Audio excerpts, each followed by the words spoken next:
आज विश्व का मानव अन्य प्राणियों से भी दुखी है, पशु पक्षियों से भी दुखी है, क्योंकि हमारे पूर्व जन्म के जो पुण्य थे वो अक्षीण हो चुके हैं, क्योंकि हम चौथे युग में जन्मते जन्मते आ चुके हैं। अपने पुण्यों का अभाव कर लिया, अक्षीण कर लिया पुण्यों को, और हमारे पास अब केवल पाप शेष रह रहे हैं। जिस कारण से जैसे पाप और पुण्य ये दो पहलू हैं, पुण्य से सुख होता है, पाप से दुख होता है। हमने सुख की परिभाषा का पता नहीं, आपको हमको अभी तक पता नहीं था, तो हम इसको सुख मान रहे थे। जिसके पास एक बढ़िया कार हो, अच्छी कोठी हो, कोई फैक्ट्री हो, या कोई अच्छी पोस्ट प्राप्त हो, कोई पद बना हो उसका, डॉक्टर, इंजीनियर, आईएएस, आईपीएस या जज, या कोई मंत्री, मुख्यमंत्री, प्रधानमंत्री बनकर बड़ी बड़ी गाड़ियों में चलता हो, तो हमने इस सुख की परिभाषा बस इतना ही ज्ञान था। ये सुख नहीं है, ये तो बाह्य दिखावा है। प्रत्येक प्राणी टेंशन लिए फिरता है, प्रत्येक प्राणी 99% व्यक्ति टेंशन से ग्रस्त हैं। तो हम इसको सुख मान रहे थे। सुख नाम की कोई वस्तु नहीं इस 21 ब्रह्मांड में। तो परमात्मा चाहते हैं कि आप यहां से निकलो, इस झूठे सुख को भूलो, इससे परिचित हो जिसको तुम सुख मान बैठे हो। कबीर साहब कहते हैं झूठे सुख को सुख है, ये मान रहा मनमोद, ये सकल चबीना काल का, कुछ मुख में कुछ गोद। यहां सब ये काल का आहार है। इस झूठे सुख को आप सुख मान बैठे हो, ये सुख नहीं है। आज आप जिसको सुख मानते हो उस व्यक्ति के पास सभी सुविधाएं उपलब्ध हैं। अच्छा मंत्री है, मुख्यमंत्री है, सब सुविधाएं हैं, पुत्र भी हैं, पुत्री भी हैं, आगे संतान भी ठीक है। तो इसको हमने सुख मान रखा है।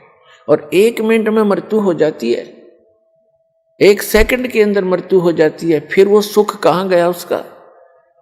फिर कहीं गधा बनकर, कुत्ता बनकर गली में खड़ा होगा, खा के ये सुख। तो परमात्मा याद दिलाते हैं कि तन धर सुखिया कोई ना देखा, जो देखा सो दुखिया हो।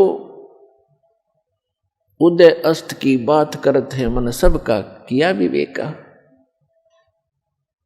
शरीरधारी प्राणी यहां इस पृथ्वी लोक के जो कच्चे शरीरधारी प्राणी हैं, कहते परमात्मा कहते मैंने कोई इस पृथ्वी पे सुखी नहीं देखा। और जो उदय अस्त की बात करते हैं, उदय अस्त का अर्थ है चक्रवर्ती राजा, जिसका शासन पूरी पृथ्वी पर हो। परमात्मा कहते मैंने उनके भी अंदर से झांक कर देखा है। राजा के पास कोई साधु संत चला जाता है, ढेर सारे दुख बता देता है, महाराज मुझे ये तकलीफ है, महाराज मुझे ये तकलीफ है, महाराज मुझे ये कष्ट है।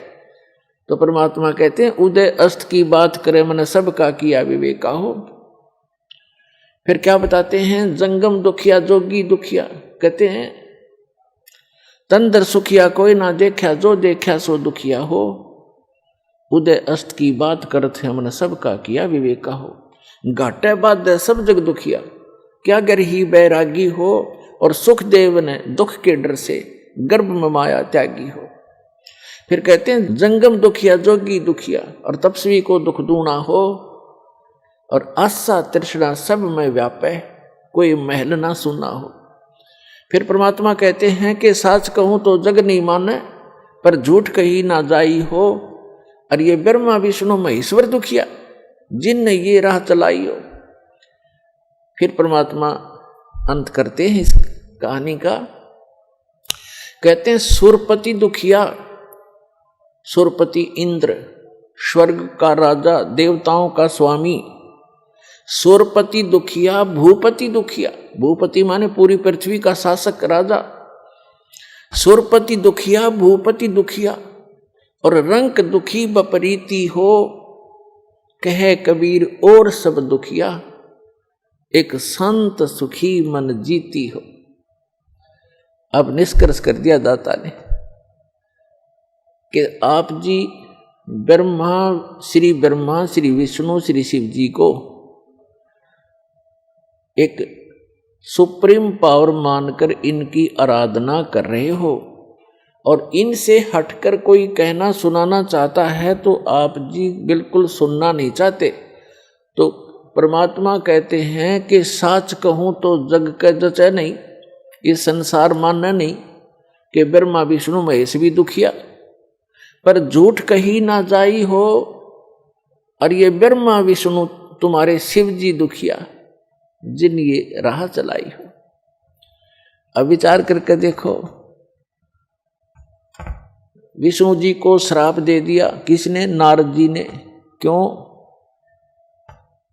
क्योंकि उसने हरि का रूप मांगा था विवाह करवाने के लिए, और कहते हैं विष्णु जी ने उसका बंदर का मुख लगा दिया, जिस कारण से नारद जी ने भगवान विष्णु को श्राप दे दिया। उस श्रापवश भगवान श्री विष्णु श्री रामचंद्र रूप में राजा दशरथ के घर जन्म लिया। श्री रामचंद्र जी का जीवन देख लो, वो कितना सुखी रहे होंगे। श्री विष्णु जी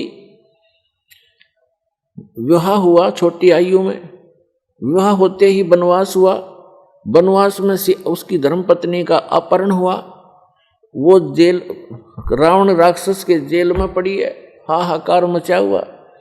फिर उसको छुटवाने के लिए सीता जी को रावण की कैद से छुटवाने के लिए कितना भयंकर युद्ध हुआ, करोड़ों व्यक्ति मारे गए, दिन रात हाहाकार मचा रहा। और उसके बाद फिर सीता जी को वापस लाए, अग्नि परीक्षा लेकर। अग्नि परीक्षा माने कि सीता जी को अग्नि में बैठा दिया था चिता के ऊपर कि यदि तूने रावण से संपर्क किया है तो जल जाएगी, और नहीं किया है तो तू निष्कलंक है, तो अग्नि से जलेगी नहीं। वो अग्नि से नहीं जली, लाखों लोगों के सामने परीक्षण हुआ। श्री रामचंद्र जी सीता जी को लेकर घर आ गया। कुछ दिनों के बाद सीता गर्भवती थी, उधर से किसी धोबी ने व्यंग कस दिया, अपनी पत्नी को कूट रहा था, पीट रहा था, और कह रहा था कि तू 2 दिन घर से बाहर कहाँ रही? मैं इस दशरथ पुत्र रामचंद्र जैसा नहीं हूं कि उसकी पत्नी रावण के पास रही 12-10 वर्ष तक और उसको आज घर रखे हुए है, मैं उस जैसा नहीं हूं। इस बात को श्री रामचंद्र जी ने अपने कानों सुन लिया, क्योंकि वो रात्रि के समय वेश बदलकर घूमा करते थे। उस समय के राजा ऐसी व्यवस्था रखते थे। इस बात को सुनकर के दुनिया में मैं क्या मुंह दिखाऊंगा, मेरे ऊपर उंगली कसी जाती है, टॉन्ट कसे जाते हैं। अगले दिन अपनी धर्मपत्नी सीता जी को घर से निकाल दिया, गर्भवती को। पुण्यात्माओं, यदि हमने लोक वेद लोगों के ही दंत कथाओं से ही अपना शासन व्यवस्थित करना है, तो कैसे हम राजा, कैसे हम भक्त, कैसे हम भगवान? लाखों लोगों के सामने परीक्षण किया सीता जी का, और वो निष्कलंक। और एक धोबी ने कह दिया कि मैं उसके कहने मात्र से अपनी पत्नी का परित्याग कर दिया, तो धिक्कार है ऐसे डिसीजन को। आप आम आदमी भी ना करे ऐसी गलती, आम आदमी भी नहीं कर सकता जिसकी पत्नी के गर्भ हो और उसको घर से निकाल दे, कहाँ जाएगी फिर वो? तो पुण्यात्मा, भले ही उसने लोगों की शर्म से निकाल दिया होगा, निकाल दिया, लेकिन अंदर से दुख उसका गया नहीं। वो सीता जी कहीं रही, अब उसके बच्चे कहाँ, और आप राजा बना बैठा, सपने में सुख नहीं उस व्यक्ति को, चाहे कितनी बात बनावे। वही श्री विष्णु जी श्री कृष्ण रूप में जन्मे, जन्म से ही दुख शुरू हुआ था, मृत्यु होगी, सुख का सांस श्री कृष्ण जी को नहीं हुआ। श्री विष्णु जी के दूसरे रोल को आप देख सकते हैं। जेल में जन्म हुआ, मामा शत्रु हो गया, कभी काल्यवन, कभी जरासेंग, कभी कोई शिशुपाल उनके साथ झगड़ा करने को आते हैं। फिर जाकर के एकांत स्थान पर अपना स्थान खोजा, द्वारका समुद्र के अंदर, वहाँ रहे कुछ दिन। उसके बाद अंत देखो श्री कृष्ण जी के पूरे कुल का। दुर्वासा जी ने श्राप दे दिया कि तुम्हारा कुल नाश होगा। श्री कृष्ण जी अर्थात विष्णु जी के सामने उनके 56 करोड़ यादव हो गए थे। 56 के 56 करोड़ आपस में लड़का कटका मर गए श्री कृष्ण जी के अर्थात विष्णु जी के पोता और पोते भी। तो श्री कृष्ण जी के पोते और बेटे उनकी आंखों के सामने कटका मर गए। तो यहां परमात्मा कहते हैं साच कहूं तो जग नहीं माने और झूठ कही ना जाई हो, ये ब्रह्मा विष्णु महेश्वर दुखिया जिन ये राह चलाई हो। फिर कहते हैं कि सुरपति दुखिया भूपति दुखिया और रंक दुखी बपरीती हो। सुरपति देवताओं का राजा इंद्र दुखी।